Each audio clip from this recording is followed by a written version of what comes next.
خان، یہ گیند ہمارا ہے، وہ لب کچلتے بولی۔ وہ جگہ میں بیٹھا کسی خاص بات کا فیصلہ کر رہا تھا جب بال اس کے ماتھے پر آ کر لگی تھی۔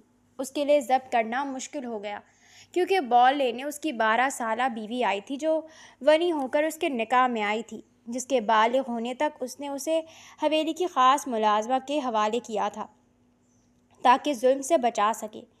خان نے ضبط کرتے اسے بال واپس دی تھی جبکہ لوگ اس ظالم کی برداشت پر حیران ہوئے تھے۔ ابھی کچھ لمحے ہی گزرے تھے، ایک بار پھر گیند اس کے گال پر آ کر لگی۔ اس بار وہ ضبط کھوتا کھڑا ہوا تھا اور اس کے پاس گیا تھا، اسے کھینچ کر اندر لے جاتے بیڈ پر پٹکا تھا۔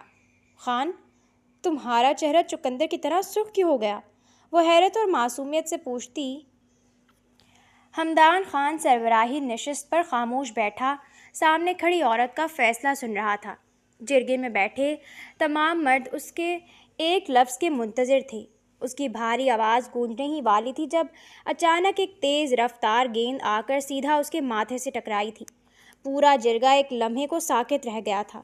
چند لوگ گھبرا کر اپنی جگہوں سے اٹھ کھڑے ہوئے تھے جبکہ اس کا خاص ملازم خادم غصے سے دھاڑا تھا۔ کس گستاخ نے حرکت کی ہے؟ ابھی اس کی بات مکمل بھی نہیں ہوئی تھی کہ ایک 12 سال لڑکی بھاگتی ہوئی اندر داخل ہوئی تھی۔ لمبی چوٹی بری طرح بکھری ہوئی تھی اور سانس پھولی ہوئی تھی۔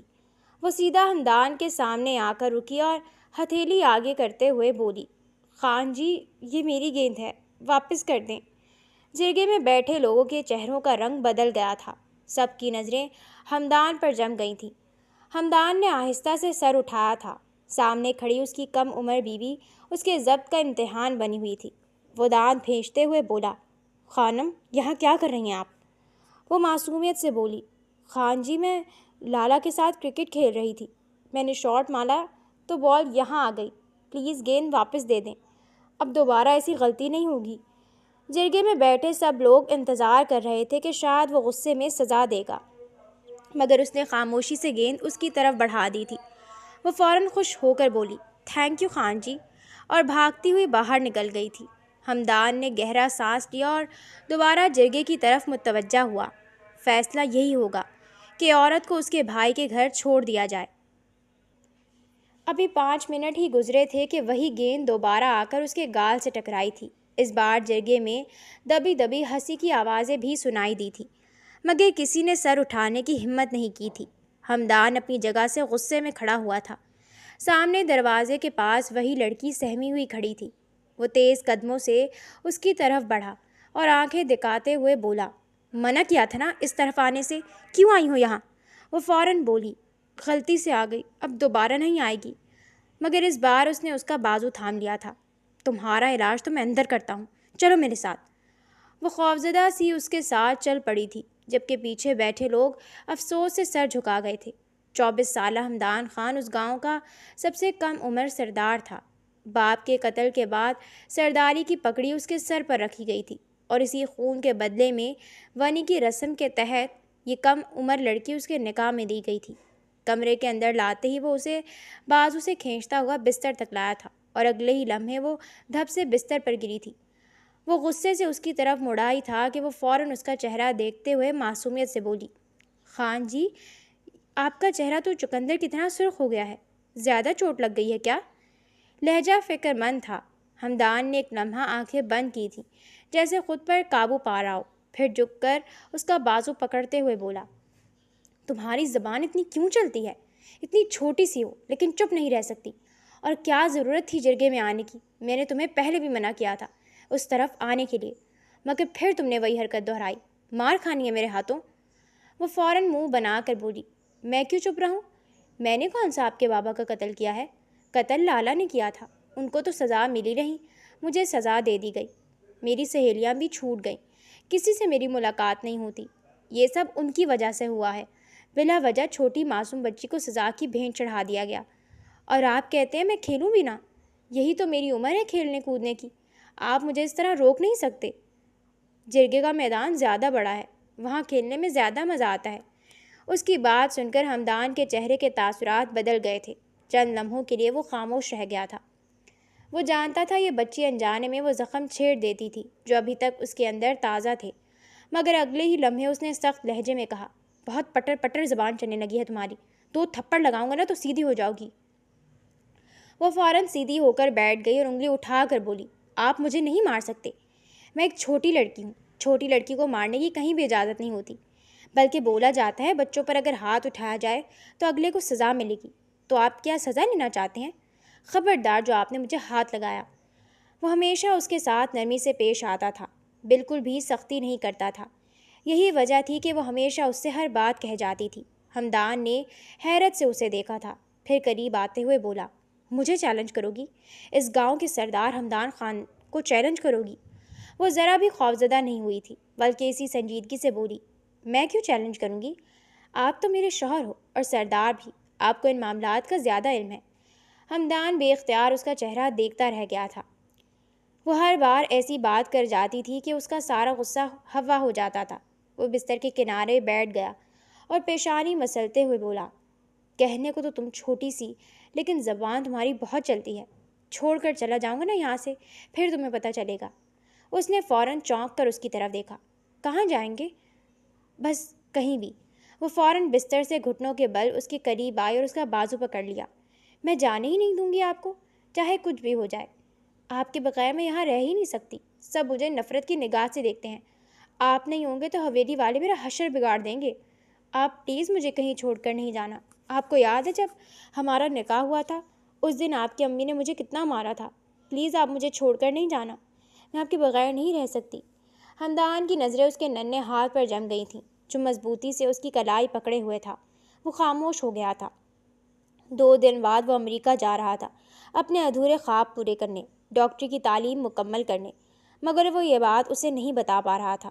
اسے صرف اتنا معلوم تھا کہ یہ بچی اس کے جانے پر ٹوٹ جائے گی، اور یہی ایک بات اسے اندر تک بے چین کر رہی تھی۔ وہ اسے توڑنا نہیں چاہتا تھا، وہ اسے نکھار کر ہیرا بنانا چاہتا تھا، لیکن اب خود ہی خوفزدہ ہو رہا تھا۔ کیا وہ واقعی اس کو ہیرا بنا پائے گا، یا پھر وہ ایک کوئلہ بن کے رہ جائے گی؟ خان جی، آپ خاموش کیوں ہو گئے؟ اس نے آہستہ سے پوچھا تھا۔ وہ چونک کر اس کی طرف دیکھنے لگا تھا۔ کچھ نہیں، جھوٹ بول رہے ہو آپ، جب بھی آپ کو غصہ یا پریشانی ہوتے ہیں نا، آپ ایسے ہی چپ ہو جاتے ہو۔ ہمدان ہلکا سا مسکرایا تھا۔ اتنی سمجھدار کب سے ہو گئی تم؟ وہ فوراً فخر سے بولی، میں پہلے سے ہی ہوں، بس آپ کو نظر نہیں آتا۔ وہ بے اختیار ہنس پڑا تھا، شاید کئی دن بعد دل سے ہنسا تھا۔ باہر سب لوگ اسے سخت مزاج سردار سمجھتے تھے۔ حویلی کے مکینوں کو یقین تھا کہ ونی میں آئی اس لڑکی کی زندگی جہنم بن جائے گی، مگر حقیقت اس کے بالکل برعکس تھی۔ وہ چاہ کر بھی اس معصوم بچی پر سختی نہیں کر پاتا تھا۔ اس نے آہستہ سے اس کے سر پر ہاتھ رکھا۔ تمہیں ڈر نہیں لگتا؟ مجھ سے حویلی کے مکین، گاؤں کے لوگ سب ڈرتے ہیں، تمہیں ڈر کیوں نہیں لگتا؟ وہ فوراً نفی میں سر ہلاتے ہوئے بولی، نہیں، آپ برے نہیں ہو، بس کبھی کبھی ایسے غصہ کرتے ہو جیسے ابھی کسی کو کھا جاؤ گے، اور پھر کچھ دیر بعد خود ہی ٹھیک ہو جاتے ہو۔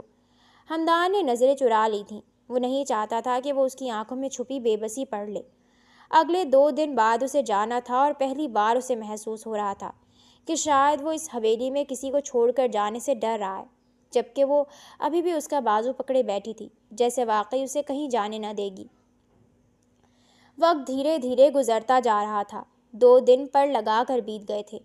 رات اس کی امریکہ کی فلائٹ تھی، اور آج ہی وہ اسے کسی ایسے ہاتھ میں سونپ دینا چاہتا تھا کہ جب وہ امریکہ میں کئی سال گزار کر لوٹے تو اسے خانم محفوظ ملے۔ حویلی کے مکینوں پر اسے بالکل بھروسہ نہیں تھا۔ نفرت کی آگ ان سب کے سینوں میں بھڑکی ہوئی تھی۔ وہ اس معصوم کے ساتھ کچھ بھی کر سکتے تھے، اور وہ اس معصوم کے ساتھ کچھ بھی غلط نہیں ہونے دے سکتا تھا۔ گاڑی ایک متوسط طبقے کے چھوٹے سے مکان کے سامنے آ کر رکی تھی۔ ہمدان ڈرائیونگ سیٹ پر خاموش بیٹھا سامنے دیکھ رہا تھا، جبکہ اس کے برابر میں خانم بیٹھی الجھن سے باہر دیکھ رہی تھی۔ چند لمحے خاموشی رہی، پھر وہ معصومیت بھرے لہجے میں بولی، خان جی، ہم کہاں آئے ہیں؟ ہمدان نے گہرا سانس لیا اور دروازہ کھولتے ہوئے بولا، اترو گاڑی سے، بتاتا ہوں کہاں آئے ہیں۔ اس کی بات سن کر وہ فوراً گاڑی سے اتری تھی۔ ہمدان بھی دوسری طرف سے نکل کر اس کے پاس آیا اور خاموشی سے اس کا ہاتھ تھام لیا تھا۔ وہ ابھی بھی الجھن میں ادھر ادھر دیکھ رہی تھی۔ یہ جگہ تو ہماری حویلی جیسی بھی نہیں ہے، ہم یہاں کیوں آئے ہیں؟ ہمدان نے کوئی جواب نہیں دیا تھا۔ وہ اسے ساتھ لیے گھر کے اندر داخل ہوا تھا۔ سامنے برآمدے میں ایک درمیانی عمر کی خاتون کھڑی تھی۔ سادہ لباس میں ملبوس عورت رحمت بیگم انہیں دیکھتے ہی انہوں نے ادب سے سلام کیا تھا۔ السلام علیکم خان صاحب۔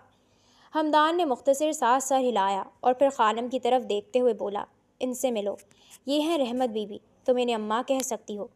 خانم نے حیرت سے پہلے رحمت بیگم کو دیکھا، پھر ہمدان کو۔ وہ ابھی کچھ سمجھ ہی نہیں پا رہی تھی، تبھی ہمدان نے اگلا جملہ کہا تھا، آج سے تم ان کے پاس رہو گی۔ اس کی آنکھیں حیرت سے پھیل گئی تھیں۔ میں کیوں رہوں گی ان کے پاس؟ میں تو آپ کے پاس رہوں گی۔ ہمدان نے نظریں چرا کر آہستہ سے کہا، میرے پاس تم نہیں رہو گی، آج سے تم انہی کے ساتھ رہو گی۔ خانم کا چہرہ ایک دم اتر گیا تھا۔ لیکن کیوں؟ ہمدان خاموشی سے اس کے سامنے دو زانوں بیٹھ گیا تھا۔ اس نے دونوں ہاتھوں سے اس کا چہرہ تھاما اور نرمی سے بولا، میں جانتا ہوں تمہارے لیے یہ بات بہت تکلیف دہ ہے، لیکن اس بات کو قبول کرنے میں ہی تمہاری بھلائی ہے۔ اس کی بات سنتے ہی وہ فوراً بے چین ہو کر بولی تھی، مجھے کوئی بھلائی نہیں چاہیے، مجھے بس آپ کے ساتھ رہنا ہے۔ اس خطرے کی علامت محسوس ہونا شروع ہو گئی تھی۔ ہمدان نے نظر جھکا لی، میں امریکہ جا رہا ہوں، تم جب تک ان کے پاس رہو گی، جب تک میں واپس نہیں آ جاتا۔ اس کی بات سن کر جیسے وہ ساکت رہ گئی تھی۔ چند لمحے وہ صرف اس کا چہرہ دیکھتی رہی، پھر دھیرے سے بولی، آپ کو معلوم ہے آپ کیا بول رہے ہیں؟ میں آپ کے بغیر کیسے رہ سکتی ہوں؟ میری شادی آپ سے ہوئی ہے، رحمت بی بی سے نہیں۔ مجھے آپ کے ساتھ رہنا ہے۔ اس کی آواز بری طرح کانپ رہی تھی۔ ہمدان نے سختی سے خود کو سنبھالا، مجھے ڈاکٹر بننا ہے اور میں تمہاری وجہ سے اپنی ڈاکٹری کی پڑھائی ادھوری نہیں چھوڑ سکتا۔ تم میری ذمہ داری ہو، لیکن اتنی نہیں کہ میں اپنے خواب کو پیچھے چھوڑ دوں۔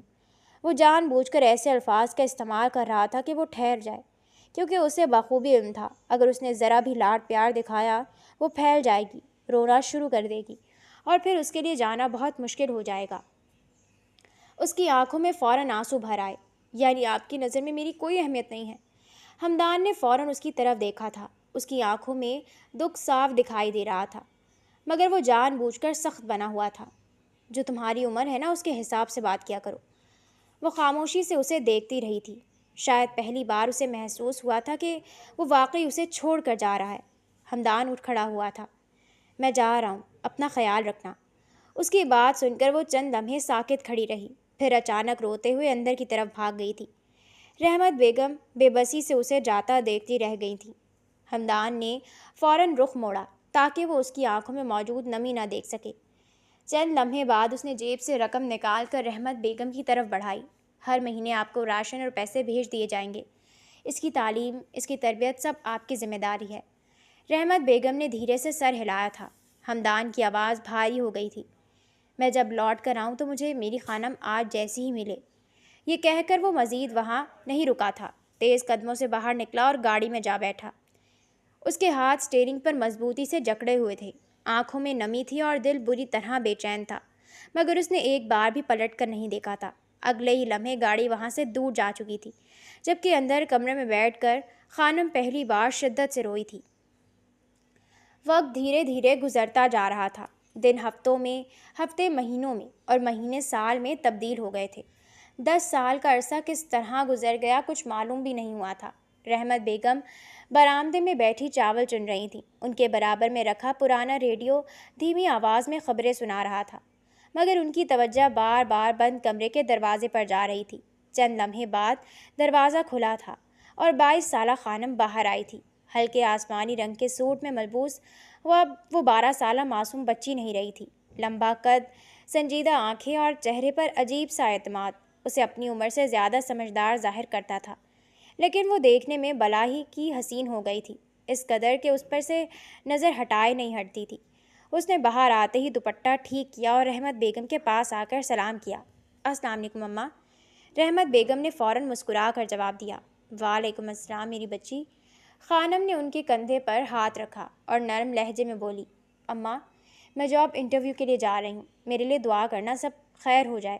رحمت بیگم کے چہرے پر فوراً پریشانی پھیل گئی تھی، تم کیوں ضد کر رہی ہو؟ تم جانتی ہو خان کے آدمی تمہاری ہر وقت طاق میں رہتے ہیں، ایک ایک لمحے کی خبر خان تک پہنچاتے ہیں، تم کیوں اپنے لیے مصیبت کھڑی کر رہی ہو؟ خانم نے بیزاری سے آنکھیں بند کی، اماں پلیز پھر وہی باتیں مت شروع کریں۔